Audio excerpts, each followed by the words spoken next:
चोरଙ୍କ दौरात्म्य वरिष्ठ नेता निरंजन पट्टनायक निद हजिगला। एथर निरंजन घरे नुहे पुओ नवज्योति नयापल्ली N/25 स्थित ऑफिस रे चोरी उद्यम होईछि। सीसीटीवी फुटेज चोर संपर्क में जनापड़ा पर पुलिस पहुंची धरीथिला। हेले 25 राति निरंजन घरे और गत राति पुओ नवज्योति ऑफिस रे चोरर एंट्री को नहीं बढ़ी चर्चा।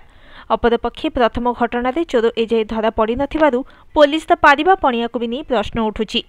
भुवनेश्वर नयापल्ली अंचल चली कौन कहीं वरिष्ठ कांग्रेस नेता निरंजन पट्टनायक घरे बारंबार पशुंट चोर। प्रथम 25 विलंबित राति आउ एबे 27 राति प्राय 48 घंटा व्यवधान रे निरंजन घरे और पुओ नवज्योति ऑफिस रे चोर पशिले। सौभाग्य को एथर पूर्वथर भली टंका कि गहना गांठी चोरी हुईनी, किंतु चोर निरंजन निद हजाई दैछंती।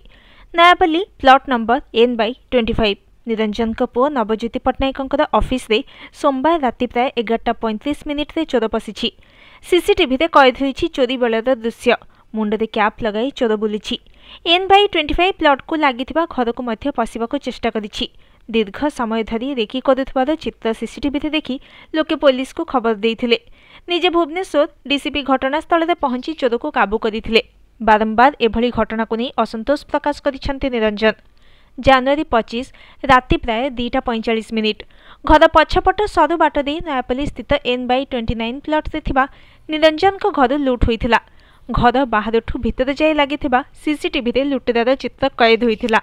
आश्चर्यर कथा, लुट पर घटनास्थल को जाई छानभिन करिथिबा पुलिस कहिथिला खूब शीघ्र चोर धरा पड़िजिवो, किंतु 2 दिन बीतीगलानी आउ एक चोरी उद्यम भी हेलानी निरंजन पुओं ऑफिस रे। अथच प्रथम घटना रे कमिशन रेड पुलिस हाथ खाली। 2 दिन बीती जाइथिले भी कहीं धरा पड़ेनि चोर। कहुछि निरंजन घर 50 लाख नुहे एहाठारु बहु अधिक मूल्यर गहना गांठी लुट होईछि।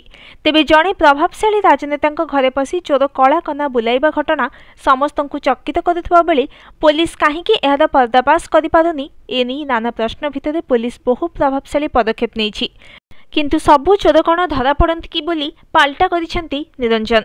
Bureau report, news today.